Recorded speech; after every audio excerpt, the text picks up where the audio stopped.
In recent years, you may have dropped by the Folly Theater downtown for a performance by the Heartland Men's Chorus or City in Motion Dance Theater, or perhaps to hear a concert in the Harriman Jewel series. Joyce DiDonato and Roseanne Cash will grace the stage there this weekend. But decades ago, Kansas City came perilously close to losing the Folly to the Wrecking Ball, a fate that befell all of its contemporaries. But as you're about to see in this edition of our performARTS series, in conjunction with KC Studio Magazine, against all the odds, this 112-year-old theater at 12th and Central is very much alive and well.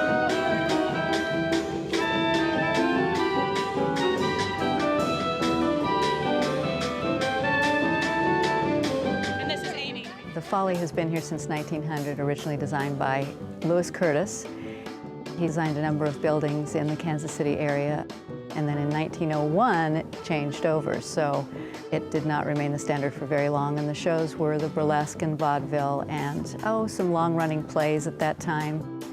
Abe's Irish Rose was one that was a long-standing program.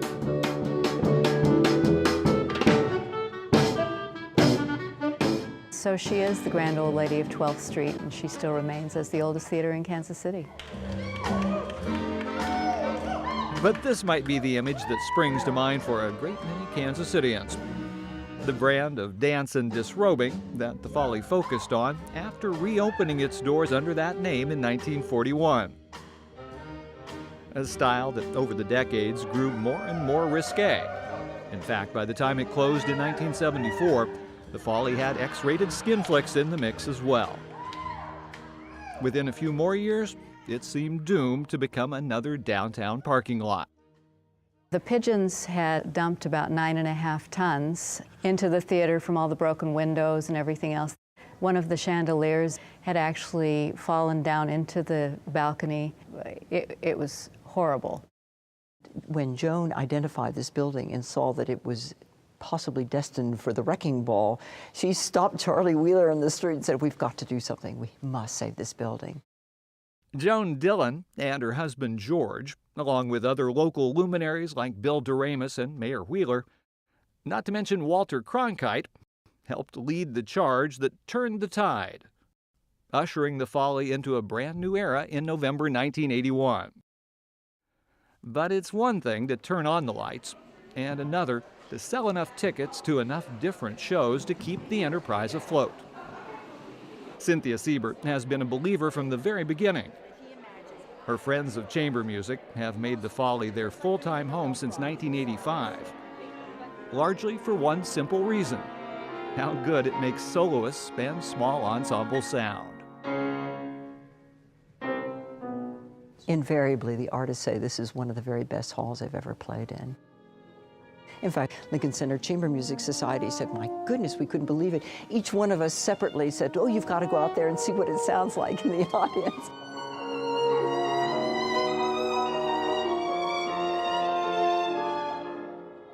Those top-notch acoustics aren't just in the ears of classical music fans either.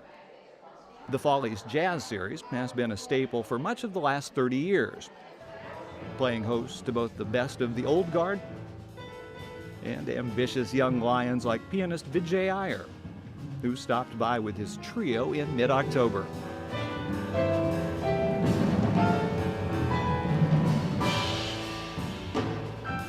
We've had artists here who come in and they say, "Hey, I'm thrilled to play on this stage because I know that, the Marx Brothers played on this stage. I know Humphrey Bogart was on this stage."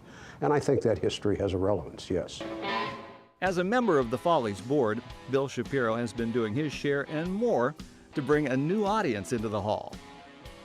The concert series, based on his popular public radio program, targets rock, pop, gospel, and folk fans who might find the Sprint Center too big or club shows too noisy.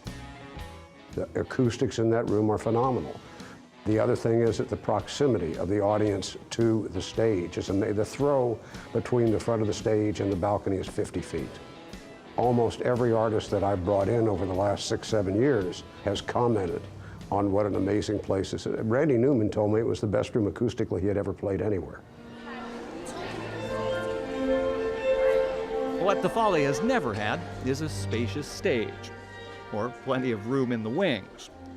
But despite that, the Alvin Ailey American Dance Theater has used it consistently over the years, for public performances at night and for school groups like these during the day.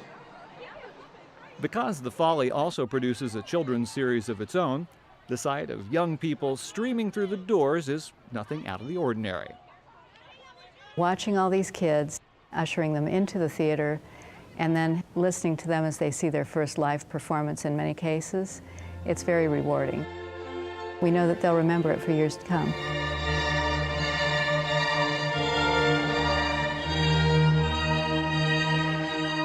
In all the years that we've been here, which is now 27 years, never once had a problem. With the stagehand, with the house manager, everything has gone perfectly smoothly.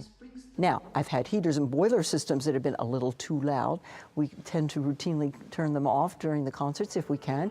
And there are the charming issues of the sirens from outside that do penetrate the wall. But that you will have in almost any major city. In other words, 100-year-old homes have their issues. And the arrival of a certain new hall just a few blocks away has made that even more apparent. Obviously, everybody wants to be at the Kaufman Center and see all the wonderful new shows there in the beautiful building, and it is extraordinary. But I think that the Folly also has a very special place in people's hearts in Kansas City. I think that they are both part of the arts community and will continue to be for a long time. And we're constantly looking for other ways to enhance that bottom line because we want to stick around. Which brings us back to where it all began, burlesque.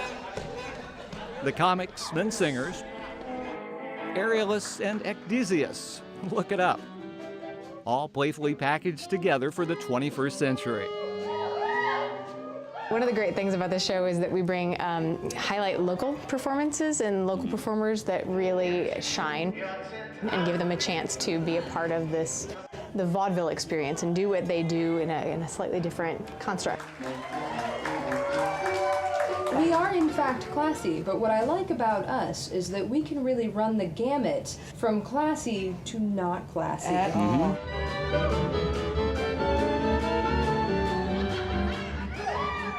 Burlesque has been booming across the country lately, and the Folly's status as the real deal back in the day makes it a magnet for the new wave of performers practicing their craft. Despite being lost in the land of the giants, the theater just got easier to find. It's hard to believe, but there's been no external signage on it for almost 40 years, until now. On a surprisingly mild November night, the Folly's most faithful took to the streets with champagne in hand, to once again light the lights and raise a toast to the grand old lady, with best wishes for her next 100 years. Once you've seen certain types of acts here at the Folly, it's just something that's pretty hard to beat. It's a very special experience and very intimate for both the performer and the audience. I've had the pleasure of having one of my grandchildren here for one concert. I want the other one to have a concert, and I like for everybody's grandkids to have this. I really think this is important. I think it's important to preserve the integrity of the music, integrity of live performance.